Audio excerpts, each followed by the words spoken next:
हाँ, तो हम पढ़ रहे थे मोल कंसेप्ट, उसमें हमने अभी देखा, अब तक क्या क्या देखा, मोल की डेफिनेशन देखी, ठीक है, मोल टू मास कन्वर्जन्स कैसे होते हैं या मोल टू नंबर कन्वर्जन्स कैसे होते हैं, रिएक्शंस कैसे की जाती हैं, basics of stoichiometry, limiting reagent क्या होता है, इस तरह की चीज़ें हमने देखी हैं।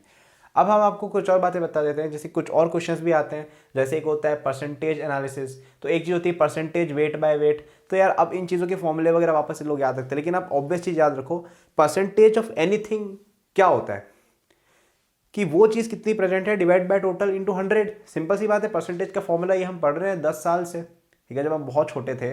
आई थिंक परसेंटेज वगैरह 5th 4th क्लास से आ गए थे, 6th क्लास से तो आ ही गए थे।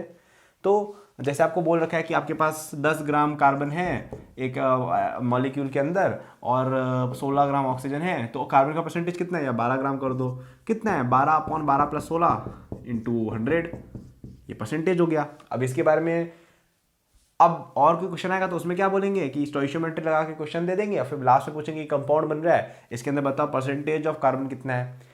तो कभी कभी एम्पिरिकल फॉर्मूला घुसा देंगे, तो क्या करना है, पहले जो मैंने बताया उस तरीके से रिएक्शन लिखो, उसको बैलेंस करो, पिछली वीडियो में जो बताया था, उसके बेस पे उसका एम्पिरिकल फॉर्मूला निकालो। एम्पिरिकल फॉर्मूला एक बार आ गया, उसके बाद क्या करना है आपको, इस तरह से डिवाइड या रेशियो लेकर मल्टीप्लाई कर देना है। मैं वही कह रहा हूँ, रेशियो लेना आता है, मोल कंसेप्ट सॉल्व है तुम्हारा, ठीक है। अब एक चीज़ होती है एम्पिरिकल फॉर्मूला से ट्रू फॉर्मूला कैसे कन्वर्ट करें, तो जैसे तुम्हारा एम्पिरिकल फॉर्मूला आया सी ये, तो इसका मोलर मास कितना हुआ, 12 + 2 + 16, ये हो जाएगा तुम्हारा लगभग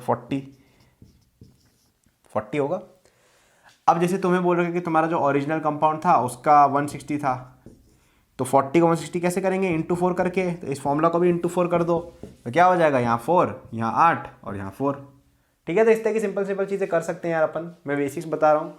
अब इन पे लोग पता नहीं 10-10 20-20 क्वेश्चंस करते रहते हैं, मेरे हिसाब से इससे काफ़ी अच्छा ये है कि आप बेसिक समझो, उसके बाद जो इंपॉर्टेंट चीज़ें हैं जो आगे आएंगी उन पे ध्यान दो, बजाय इसके कि बहुत ज़्यादा ध्यान आप इन चीज़ों पे लगा रहे हो कि मोल कॉन्सेप्ट पे बस क्वेश्चन प्रैक्टिस किए जा रहे हो, ठीक है।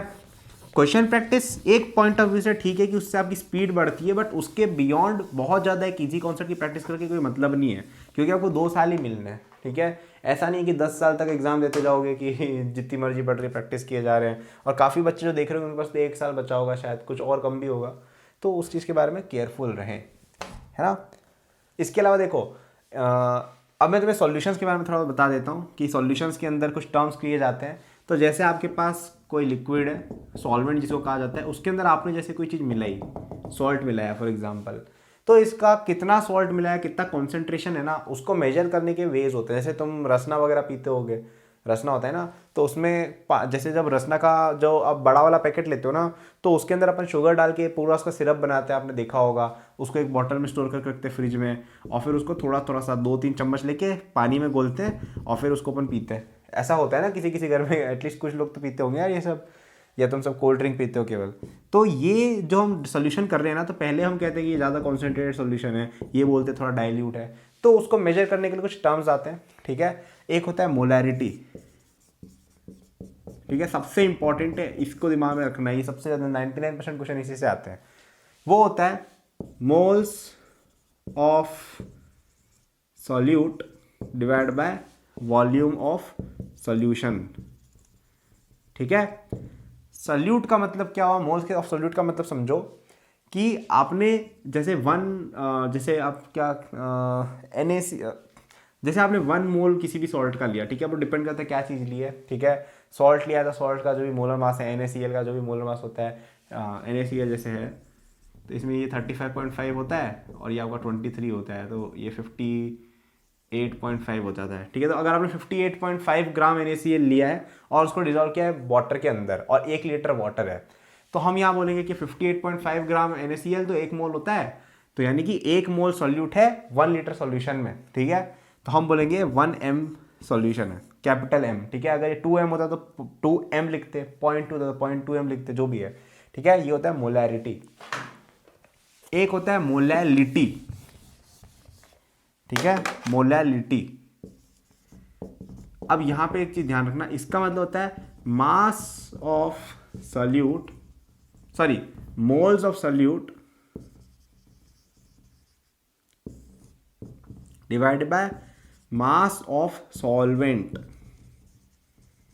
ठीक है। सॉल्वेंट का मास बोला गया, ये केजी में लेना है आपको, ठीक है। यूनिट वैसे वो बता देते हैं कि क्या है, बट अगर स्मॉल एम, ठीक है, तो इसको अपन, अगर आपने सॉल्वेंट केजी में लिया है और सॉल्यूट आपने मोल्स में लिया है तो इसको स्मॉल एम लिखते हैं। तो 1 m सॉल्यूशन का मतलब है कि अगर आपको जैसे NaCl का सॉल्यूशन लेना है ना, इसका मतलब होगा कि 58.5 ग्राम आपने लिया NaCl और उसको डिजोल्व किया आपने 1 kg वाटर के अंदर, तो टोटल सॉल्यूशन का मास कितना हो जाएगा 1058.5। ठीक है, ये मास ऑफ सॉल्वेंट होता है। सॉल्यूट क्या होता है, जो ये सॉल्ट लिया जो जिसको डिजोल्व कर रहे हैं। सॉल्वेंट क्या होता है, जो आपका लिक्विड है जिसमें डिजोल्व किया जा रहा है। ठीक है, वैसे ये एग्जैक्ट डेफिनेशन नहीं है but for all practical purpose आप यही मान लो। सॉल्वेंट का मास क्या होता है, केवल सॉल्वेंट का, सॉल्यूशन का नहीं है। ठीक है, तो ये डिस्टिंक्शन याद रखना है। उसमें वॉल्यूम ऑफ सॉल्यूशन था, इसमें मास ऑफ सॉल्वेंट है। ठीक है, इसके अलावा एक चीज होती है मोल फ्रैक्शन। मोल फ्रैक्शन भी काम आता है गैस में। मोलैलिटी इतना ज़्यादा काम का नहीं है, बट कभी कभी क्वेश्चन आ जाता है, तो आप देख सकते हो। अगर आपके पास 1 मोल ऑफ, जैसे x1 मोल्स आपके पास है सॉल्यूट के, x2 मोल्स हैं आपके पास सॉल्वेंट के, या ये कोई भी हो सकता है, गैसेस भी होती है कि एक x1 आपके पास एक सब्सटेंस का है, x2 आपके पास दूसरे सब्सटेंस का है, तो मोल फ्रैक्शन ऑफ x1 होता है क्या, x1 अपॉन टोटल मोल्स। ठीक है, अगर आपको जैसे एक पर्टिकुलर गैस या सॉल्वेंट या जो भी है उसका मोल फ्रैक्शन निकालना है तो उसका moles divide by total moles, ये मोल फ्रैक्शन होता है, जो शायद ऑब्वियस भी लग रहा है सुन के यही होता होगा। ठीक है, तो ये कुछ टर्म्स है। इसके अलावा percentage wait, parts bye million. Parts पर मिलियन का मतलब क्या होता है कि 1 मिलियन अगर आपके पास सॉल्वेंट या जो भी है सॉल्यूशन, तो उसमें कितने पार्ट्स हैं। ठीक है, परसेंटेज वेट क्या होता है कि अगर आपके पास 10 ग्राम सॉल्यूट है 20 ग्राम सॉल्यूशन में, तो 50% बाय वेट हो गया। 10 ml सॉल्यूट है इन 20 ml ऑफ सॉल्यूशन, तो 50 वॉल्यूम बाय वॉल्यूम हो गया। Mass by volume, volume by volume, mass by mass, इस तरह की तमाम चीज़ें होती है, छोटी मोटी डेफिनेशन है, सिंपल सिंपल, वो सब तुम देख सकते हो। बाकी मेल मोलैरिटी होता है, मोलैलिटी होता है, और मोल फ्रैक्शन होता है। ठीक है, अब ये सब कैसे काम आते हैं। ठीक है, अब देखो मोल कंसेप्ट में थ्योरी जो थी वो इतनी ही थी। ठीक है, क्वेश्चंस की बात करें तो क्वेश्चंस अब इन्हीं कॉन्सेप्ट्स को कंबाइन कर करके आएंगे। ठीक है, मैं क्वेश्चंस वगैरह पे एक और कोर्स बनाऊंगा जल्दी। ठीक है, उसमें हम बहुत अच्छे प्रैक्टिस करेंगे, और यहाँ पे हमारा मोटिव केवल ये था कि हम एक शॉर्ट समय में अच्छे से समझ पाएँ कि 11th में था क्या क्या था, कि आप जब रिविजन करो या जब आपका 12th में आप जाने वाले हो तब आप फटाफट से चीज़ें समझ सको, या इवन आप पहले भी पढ़ना चाहो तो एक बेसिक एक अंडरस्टैंडिंग हो जाए। ठीक है, तो क्वेश्चंस देखो मोल कंसेप्ट में कैसे आता है मैं बता देता हूँ, और सारे क्वेश्चंस को करने का तरीका यही है जो मैं बोलने वाला हूँ। तो ये जो मैं बोलने वाला हूँ अच्छे से सुनना। मोल कंसेप्ट में क्या होगा, और ये पूरा जेई प्रिपरेशन या पूरी प्रॉब्लम सॉल्विंग की प्रोसेस ही यही होती है कि आपको दिया जाएगा कुछ इन्फॉर्मेशन अबाउट एक रिएजेंट। ठीक है, अब वो इन्फॉर्मेशन क्या हो सकती है, पहली इन्फॉर्मेशन होती है उसका मास। ठीक है, दूसरा इन्फॉर्मेशन जो कभी नहीं देने वाले हैं उसका मोल्स बता दिए क्योंकि ईजी हो जाएगा क्वेश्चन।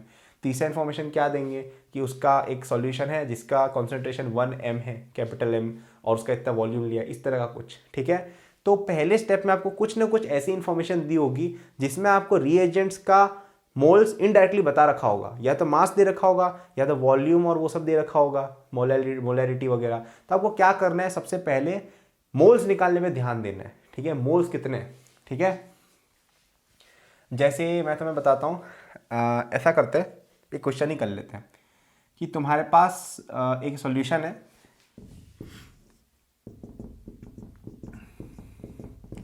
Of HCl। ठीक है, और ये है आपका 1 कैपिटल M। ठीक है, या 0.1 कर दो। एक तुम्हारे पास सॉल्यूशन है NaOH का। ठीक है, और ये तुमने लिया 10 ml। ठीक है, और ये तुम्हारे पास एक सॉल्यूशन है, हाँ, इसके अंदर तुमने डाल दिया NaOH का एक पैलेट, इसमें तुम्हारी सारी चीज़ें कवर हो जाएंगी। ये अपन ने लिया कितने का, 23 + 60 + 40 होता है ना, तो इसका अपन लेते हैं कितना, 0.05 ग्राम। ठीक है, 0.05 ग्राम का मैंने पैलेट लिया NaOH का, इसमें डाल दिया। पूछेंगे क्या बनेगा, कैसे बनेगा, ये क्वेश्चन है जैसे। ठीक है, तो ये क्वेश्चन का एग्जांपल लेके मैं तुम्हें पूरा समझा देता हूँ कि भाई क्या होता है पूरे इसमें, मोल कंसेप्ट पूरा कवर हो जाएगा तुम्हारा। या थोड़ा और अच्छा करने के लिए अपन इसको H2SO4 कर देते हैं। ठीक है, इससे क्वेश्चन थोड़ा और अच्छा हो जाएगा। तो मोल कंसेप्ट में आपको देखो क्या दे रखा है, आपको दे रखा है H2SO4 का सॉल्यूशन, उसकी वॉल्यूम और मोल कंसंट्रेशन, और देखा है NaOH का पैलेट का मास। तो सबसे पहला स्टेप आपको मोल कंसेप्ट में ये होता है कि सारे रिएजेंट्स जो भी है उनकी रिएक्शन लिख डालो, क्या क्या हो सकती है। तो अपन यहाँ पे NaOH डाल रहे हैं H2SO4 में, तो रिएक्शन क्या होगी, सिंपल सी बात है, एसिड बेस रिएक्शन होगी। अब तुम में से जो बच्चे नए हैं जिनको नहीं पता ये सब क्या है, तुम जागे आगे जान जाओगे, ये सब तुम खुद लिखने लग जाओगे, चिंता मत करना। तो अब ये रिएक्शन होती है तो होती है भाई। ठीक है, इसका कुछ नहीं कर सकते, ये है रिएक्शन। तो बैलेंसिंग करते हैं। बैलेंसिंग में मैंने क्या बताया, सबसे पहले ऐसे एटम्स बैलेंस करो जो दोनों तरफ के एक एक मॉलिक्यूल में आ रहे हो। यहाँ पे ऐसा कौन कौन से एटम्स है, Na है, S है। तो पहले S को देखा है, यहाँ पे 1 मॉलिक्यूल अगर लिया है तो यहाँ पे 1 बनेगा, तो ये चलो 1 1 कर दिया सबसे पहले। NaOH की बात करते हैं, यहाँ पे 2 Na है, यहाँ पे 1 Na है, तो यहाँ पे 2 लगाना पड़ेगा। अब हम बात करते हैं, चलो अब ऑक्सीजन हाइड्रोजन किसी की बात कर सकते हैं। हाइड्रोजन की बात करते हैं, यहाँ पे 2 हो गए, यहाँ पे 2 हो गए, 4 हाइड्रोजन, और इधर यहाँ पे केवल 2 ही है, तो यहाँ पे 2 लगा दो। ऑक्सीजन देखते हैं, इधर 4 है, इधर 2 है, 6 हो गए, इधर 4 है, इधर 2 है, 6 है, तो बैलेंस। तो ये आपकी इक्वेशन होगी, ठीक है। थोड़ा सा मैं इसको ऊपर लिख देता हूँ ताकि तुम लोग को अच्छे से दिखे, ठीक है। तो क्या इक्वेशन थी, H2SO4 प्लस NaOH का 2 molecules gives Na2SO4 plus 2H2O, ठीक है भाई। तो पहला स्टेप था ये कि आप इक्वेशन लिख दो जो भी हो सकती है, तो इसमें एक ही इक्वेशन थी तो वही लिखी, ठीक है। अब कभी कभी क्या होता है, चलो मैं लास्ट में बताऊंगा वेरिएशंस। तो अब तुम्हें एक दूसरा स्टेप है कि सारे जो रिएक्शंस हैं उनके अंदर जो रिएजेंट्स हैं उनके मोल्स निकालो। सबसे पहले अपन देखते हैं H2SO4 का, इसके मोल्स कितने होंगे। तो आपको बताया था कि मैंने मोलैरिटी क्या होती है, number of moles divide by volume. Volume दे रखी 10 ml, मोलैरिटी दे रखी 0.1, यानी कि n कितना हो जाएगा 0.1 इंटू 10 इंटू 10⁻³ ये 10⁻³ क्यों किया, क्योंकि ml दे रखा है और हमें लीटर्स में चाहिए होता है। तो ये हो जाएगा आपको कितना 0.001 मोल्स। तो ये अपने पास है 0.001 मोल्स, ठीक है। मोल्स लिख रहा हूँ, अंडरस्टैंडिंग है अपनी आपस की। अब देखते हैं इसके कितने मोल्स है, तो इसको तो मास ही दिया है, तो मास जब दिया हो तो मोल्स कैसे निकालते हैं, mass upon molar mass. NaOH का मोलर मास कितना होगा, इसका 23 होता है, इसका 16 होता है, इसका 1 होता है, तो क्या हो जाएगा ये 40 हो जाएगा, डिवाइड बाय 40 किया, ठीक है। अब ये ग्राम्स था तो चल गया, तो ये हो जाएगा आपका लगभग 1.25 × 10⁻³ तो ये हो जाएगा आपका 0.00125। थोड़ा कैलकुलेशन गलत हुआ तो देख लेना भाई, तो कॉन्सेंट्रेट करने की कोशिश करो।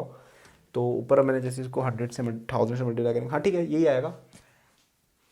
तो अब ये तो हो गए मोल्स। अब अपन को कुछ नहीं करना है, स्टेप 3 रिएक्शन करवाओ, ठीक है। लिमिटिंग रिएजेंट वगैरह का सोच सकते हो, ठीक है। अब लिमिटिंग रिएजेंट के बारे में तुम फॉर्मुलेबाजी मत करो यार, देख के पता करो। पहले अपन मान लेते हैं H2SO4 लिमिटिंग रिएजेंट है, तो उसके केस में हमें कितना NaOH चाहिए होगा, 0.002 चाहिए होगा, उतना है क्या, नहीं है, तो यानी ये लिमिटिंग रिएजेंट नहीं है, खत्म बात। यानी इसके अकॉर्डिंग रिएक्शन होगी, तो ये पूरा का पूरा कंज्यूम हो जाएगा, और ये कितना जाएगा आपका, इसमें से 0.00125 का 2 डिवाइड बाय 2,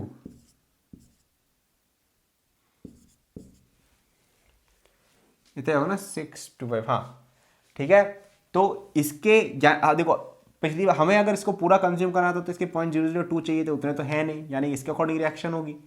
तो इसको अगर हमें पूरा कंज्यूम कराना है तो इसमें से ये पूरा का पूरा चला जाएगा, ठीक है।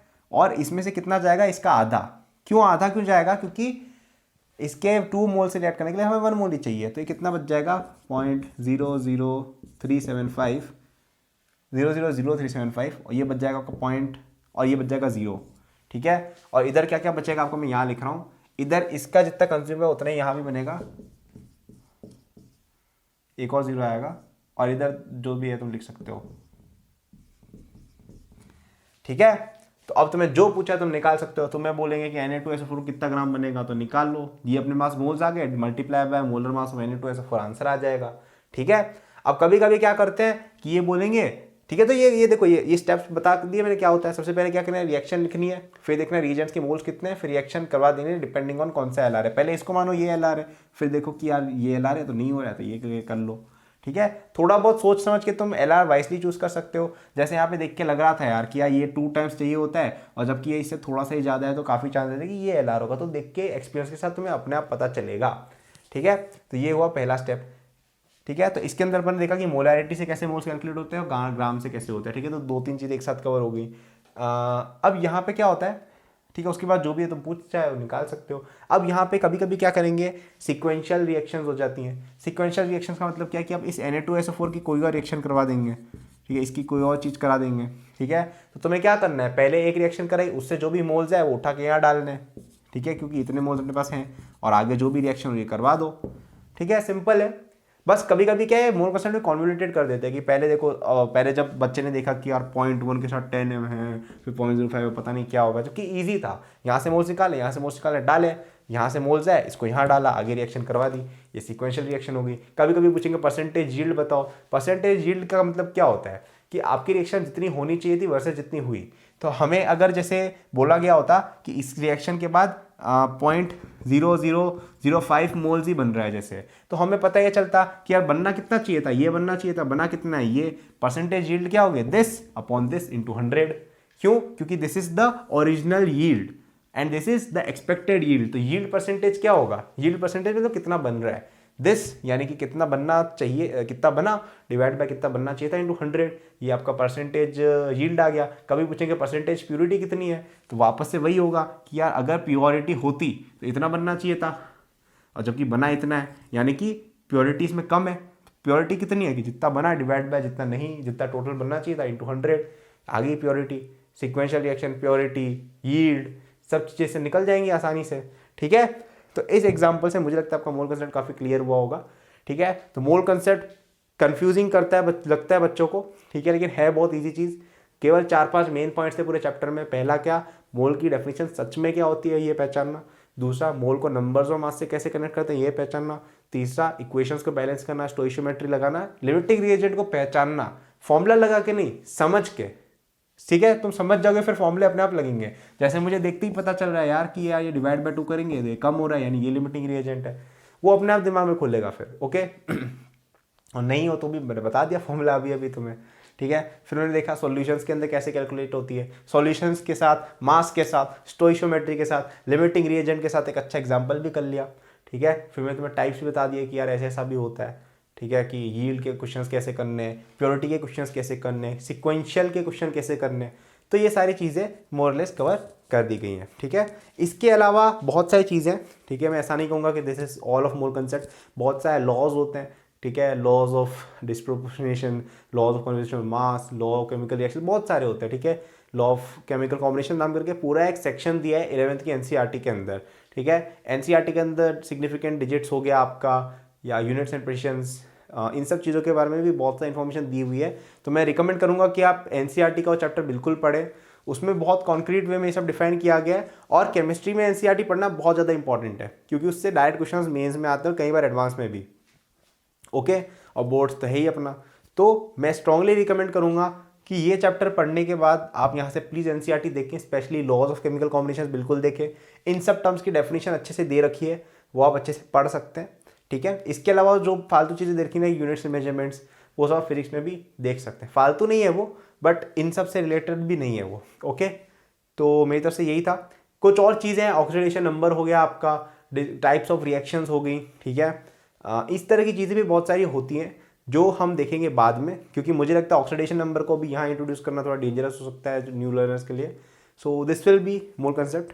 Thank you for watching this video till the end. I'm sure that you enjoyed it. यदि आप अपनी पूरी जेई प्रिपरेशन मेरे साथ करना चाहते हैं तो आपको डिस्क्रिप्शन में मेरे जेई के फुल कोर्स का लिंक मिल जाएगा। इस कोर्स में आपको जो यूट्यूब पे मेरे लेक्चर्स और प्रॉब्लम सॉल्विंग के वीडियोस मिलते हैं उसके कंपेयर में बहुत ज़्यादा कंटेंट है, एंड आपको यहाँ पे practice sheet with solution, test series with solution भी मिलती है। It's a complete solution, you can rely on it. आप यदि किसी कोचिंग जाते हैं या अगर आप सेल्फ स्टडी करते हैं, in both cases it will be very useful, so do check it out.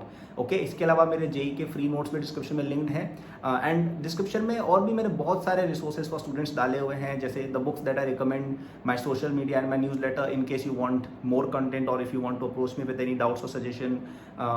Notes हैं नीट के स्टूडेंट्स के लिए, कॉलेज स्टूडेंट्स के लिए, स्टार्टअप एंथुसियास्ट के लिए भी, ओलंपियाड एंथुसियास्ट के लिए भी कोर्सेज हैं, तो चेक जरूर कर लीजिएगा डिस्क्रिप्शन, आपको काफ़ी यूजफुल रिसोर्सेज वहाँ मिलेंगे। Thank for watching, like subscribe कर लीजिएगा for more such videos. Good luck.